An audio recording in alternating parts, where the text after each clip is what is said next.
Welcome to Glisten's Culinary Delights. Today I'm going to try something that I've never done before, and it could be a huge disaster. But we are going to try to make some tamales in my Ninja Foodie.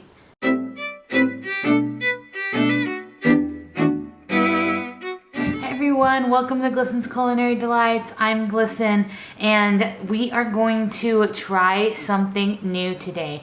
Every year I make tamales and they always come out great, but they're like a long process and they take all day and you have to have tons of people over just to make them, and it's always a fun time. But I wanted to try something new this year and I wanted to try to see if I can make them as quick as possible. So today we're going to bust out the Ninja Foodie and I'm going to try to make them in there. Now, as I said before, this could be a complete disaster. They could not cook, they could burn. I don't know what's gonna happen. So we are going to go on this journey together. Let's get started on our tamales. So the first thing you're going to do, and this is gonna have to be done in advance, so I would start this like first thing in the morning. You're gonna wanna get some dry corn husks just like this, and you're going to take them out of their bag, stick them in a bowl, and then we're gonna completely submerge them with some hot water. Once you completely submerge them with some hot water, you're gonna wanna put another bowl on top of that just to kind of hold them down and have them submerged.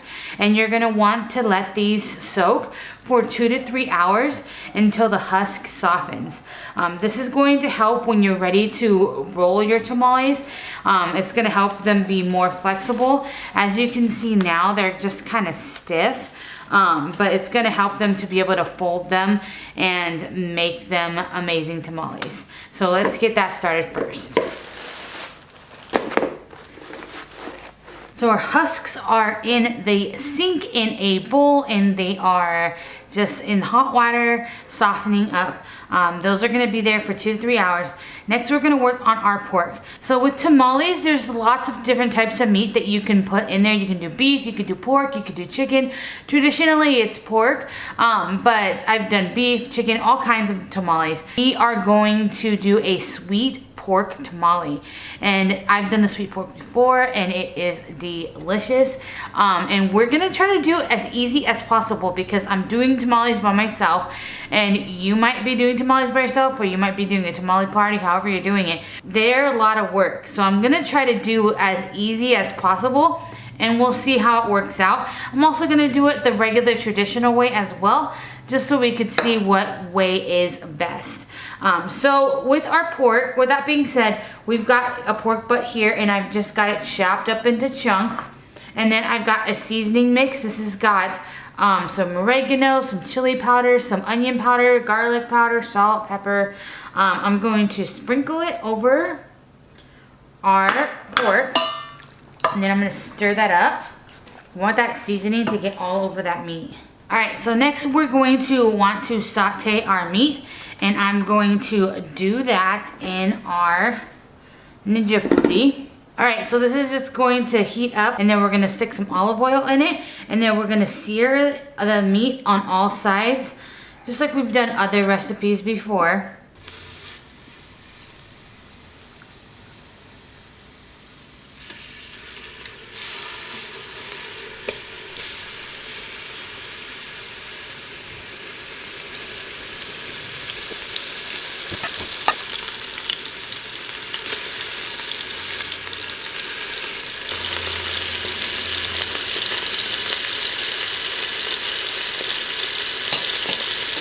So we're in our last batch of meat. Once this meat is brown on this one side, I'm going to add all in our meat back in. I'm just going to add in all our meat back into our pot. We have juices too. You can add those juices back in. All right. And then we're going to do 2 cups of water. Then I'm going to close this up, and then I'm going to set it on high for 50 minutes, and then we'll just start this up. You're gonna have it on pressure cooking, so this is just gonna preheat and then it's gonna start up. So it's gonna take about 50 minutes. While this is being done, we are going to get our masa made, and then we'll come back to it and put all our stuff together. We're gonna start on our masa. So the masa is pretty simple. There's only a few ingredients. It just takes a little while. And normally when you're doing the masa, growing up, we did the masa all by hand, and it took a long time. But we're gonna use a mixer because we're trying to make it fast. So first thing I'm gonna do is we're keeping this as authentic as possible, and I'm using lard. So you're going to put your lard in your mixer, and you're just gonna start your mixer, and you're gonna let this mix for like 5 minutes. So now that that has done its thing for 5 minutes, it's gonna look creamy and whipped like this. So we are going to put it back in, and we are going to add in some of our masa. So I'm just using this, it's masa tamal, but you can just use masa harina if you find that in your store. This is specifically for tamales. So I'm going to put about 1/3 of my mixture into my mixing bowl, along with some baking powder and salt. And then we're going to mix that until it's all combined. Now we're going to add in some broth, and this is just room temperature broth. You can use beef or chicken, whatever you've got on hand. Get all that combined. All right, now that that's combined, I'm going to add in the rest of our masa. All right, and then 1/3 of your broth again. Now if you're doing this by hand, you're going to knead this for about 15 minutes. If you're doing this in your mixer like I am, it's going to just mix on medium for about 6 to 8 minutes. All right, so it's been about 8 minutes and it's looking great. It's just nice and fluffy. So a good way to test to see if your masa is ready is to get a cup of cold water, and I'm just gonna drop a tiny little spoonful in the water. If the masa floats, then we're good to go. If it doesn't, then we're just going to knead it a little bit more. So let's see, there we go. Masa is floating in the water like it should, and so we are good to go. This masa is ready. All right, so you're just going to set your masa aside until your meat is ready, and then we'll put it all together. This masa is really a good recipe because you can just store it in your fridge too. If you don't want to do all of it in one day, which is, it's a lot to do, so you can just put it in your fridge for a week or two even, until you're ready to use it. And then when you're ready to use it, if you do that, just put it on your counter for a couple of hours for it to get back to room temperature, and then you can use it at that point. All right, everyone, so our meat is now done, and this is not the easiest process to do it in this, just because it takes like an hour for the steam to get out of it and to depressurize, but it's already depressurized, and so I'm gonna open it for the first time and take a look to see if it's completely cooked. All right, so it looks good. I'm gonna take a couple of forks to it and make sure that it shreds nicely. Good. So I'm gonna take this out of here, and we are gonna mix our sauce, and we're gonna shred this meat, and then we're gonna stick it back in and just get the sauce all nice and warm, and then we'll get ready for our tamales. Oh yeah, it's super tender. If you find any fat chunks, just remove those, because you don't want that in your tamale. Right, so my meat is completely shredded. I'm going to take this liquid out of here just because we don't need too much, but I am going to save some of it just in case we need to add some moisture back in. The only reason I don't save the whole thing is because it has a lot of fat in it, and we don't want our meat to just be fat. So I'm going to drain this, and then we'll get our sauce going. So this part is really fast and quick and easy if you use the simple ingredients. If you are wanting to prepare your own enchilada sauce, which I usually do, but since I'm trying to do fast tamales today, I'm not gonna do that, then it will take you a little longer. But there's just only a few ingredients that we're going to add to this pot. We're gonna put it on saute. So first thing we're going to add into our pot is some brown sugar. Okay. Then we're gonna add some diced green chilies, just a full can of diced green chilies. All right, then we're gonna add our enchilada sauce. Now I usually, you can use a can of enchilada sauce, you can use one of these jars. And this is like if I'm not making my own enchilada sauce, which I like 9 times out of 10 do. But if I'm not gonna make my own, then I love to use this like Trader Joe's enchilada sauce because it tastes super similar to the type of enchilada sauce that I like to make. And it is good. So I'm going to use my trusty Trader Joe's enchilada sauce. Now we're gonna let that come to a simmer before we add in our last ingredient and our meat. All right, once it warms up, we're gonna add in a cup of our broth that we were cooking in, and you're gonna make sure to drain all of the fat from the top before you do that. And then we're gonna add in some cornstarch just because I like the sauce to be thick because it's going in some tamales. So you're just going to dissolve the cornstarch in a little bit of water and then pour it in that way. And then last but not least is our meat. So we're gonna add our meat back in and stir that all up. Now we're gonna let this simmer just a little bit because I want that sauce to thicken just slightly because we don't want super wet enchiladas. I mean, why did I say enchiladas? We don't want super wet tamales. There we go, that's what it looks like. It's thickened quite a bit and it is perfect. So now we are ready to start our tamales.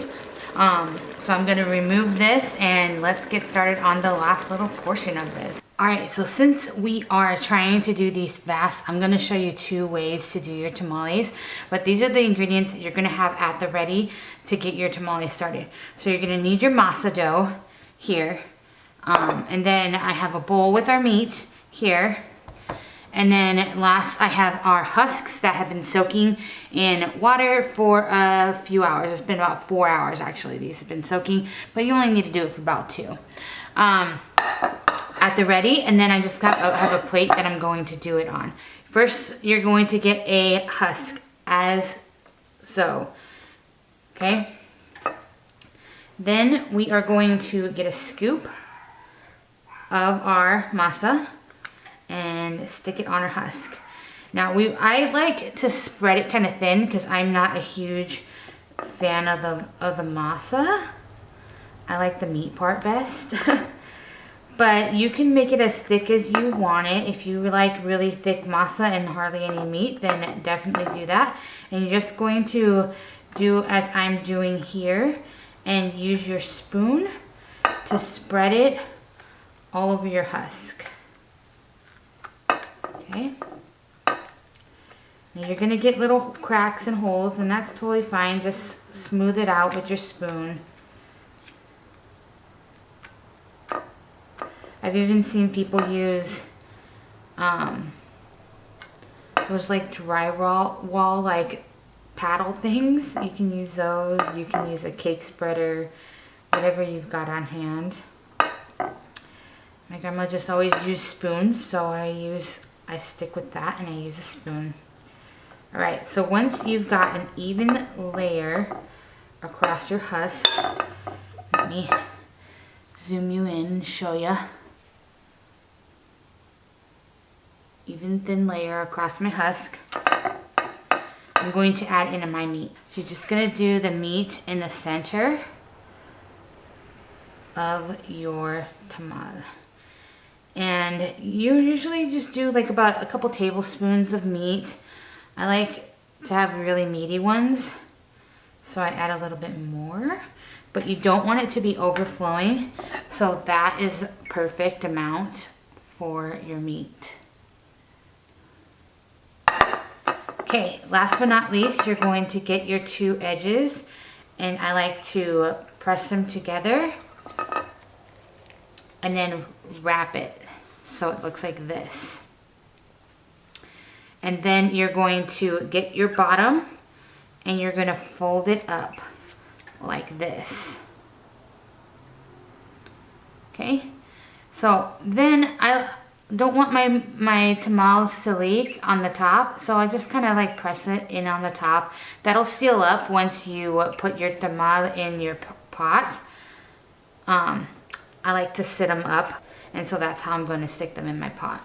Now I'm gonna steam them 2 ways. I'm gonna do it in the actual steaming pot like I normally do, and then we're gonna try it in the Instapot too to see which one works best. So this is a trial and error video. One fun thing my grandma would always do is she would add an olive in the middle of them, and that was always like the most fun part, to try to find the olive. And a lot of us would fight over it if we got one that didn't have an olive. All right, so I'm just going to do this real quick, but I am going to show you. You will find ones that are really just small, so you can just make a small tamale with this one, or you can double it up, get another small one. That's good. And I'm just going to put them together so they kind of overlap, and that'll make a wider tamale, and then you can use both of them. That way you don't have to waste the little thin husks. Check that out, perfect. I always like to add a little dollop of it on the top too, just to like kind of close it up. That's optional though, you don't have to do that. All right, so let's do our last part now. Our tamales are completely done and they look great. I've got them in a pot behind me. I'm gonna try to attempt to do this in my Ninja Foodie, but I don't want them to burn. So what I'm gonna do is, normally in my Ninja Foodie, I will stack things up. I would stack the tamales upright, so that way they don't like spill out when they're cooking. But I don't want to do that with this because it has a coil system on the top, and I'm afraid that it will burn the top of the tamales, which we don't want that to happen. So I'm only gonna take a couple of them and I'm gonna lay them flat, and we're gonna test to see if this has good steaming capabilities for tamales, or if it's better just to steam them in a pot. But I'm going to start this. We're gonna add our couple, and we are also gonna steam them in the pot, and then we'll come back to it and do a taste test and see the difference between the ones steamed in the pot authentic way or the ones in this. So I'm gonna do this one for 30 minutes, and then the ones on the stove, it's gonna be an hour to an hour and a half. So we'll see how that works. All right, everyone, our tamales are done and they are looking amazing. So here I have made a plate with one of the tamales that we steamed the traditional way in a pot, and then the tamale that we did in the Ninja Foodie. Now, right away I can already see that the tamale that we steamed in the pot is like cooked perfectly. It looks tender, it looks moist, whereas the tamale in the Ninja Foodie, it was only in there for 30 minutes, but it looks crispy and like overdone. Traditional is the way to go when it comes to tamales, even though it does take more time. Tamales are made to be made at family events with a bunch of people around. So you can make a party out of it, have a bunch of people over, do an assembly line, and make these tamales, because they are smelling so good. And I know they're gonna taste good. So let's just try it. I'm gonna do a taste test for both of them, just because we've got to see if the Ninja Foodie did justice or not. But let's, yeah, they are not tender. They just seem really dried out. So flavor's there with the meat and the dough. They just got really dried out. And it's not worth it to me to save that extra time, especially when steaming them on the stove in the pot is easy. You just gotta give it time. Let's try these other tamales. Oh yeah, like they're still juicy. You can still see the juice in the meat. Oh yeah, that's the way to go. I'm gonna add a little bit of salsa. Spice it up, you know? That's the way to go. The masa is nice and tender. It's not overdone like this one. And it is delicious. The meat still has the nice juice in it. It's just perfect. So thank you so much for watching. This is a holiday tradition of mine that I'm really, really happy that I was able to share with you. And if you are Latin American like I am, then definitely you probably have done this before. But this is an easy recipe for you to make at home with your family. And it has like a little bit of twist because we use sweet pork instead of just the regular traditional pork. So thanks for watching. Please like and subscribe to my channel. And I look forward to seeing you in my next video. Have a great day.